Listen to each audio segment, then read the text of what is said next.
Here comes the champ, Greg Anderson, for HendrickCars.com. Last time there was a HendrickCars.com racing in Sonoma, if I recall correctly, he had a pretty fair day, didn't he? Also Summit Racing, Ken and Judy Black.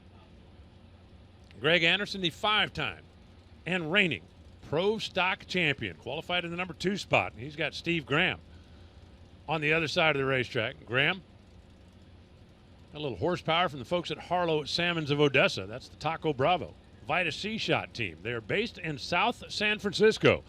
Steve Graham does not get out and race Pro Stock on the tour with us, but he runs 3 or 4 events a year and almost always qualifies, and he could certainly be a headache for Greg Anderson. At least that's his plan.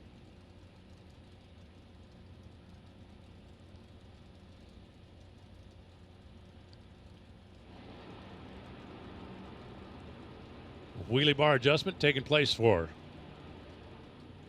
both teams. It is critical on a Pro Stock car. The wheelie bar, not just to keep the front end on the ground. But when these cars leave the starting line, the wheelie bar drives them left to right. If you take a look at the wheelie bars, you'll notice they are staggered.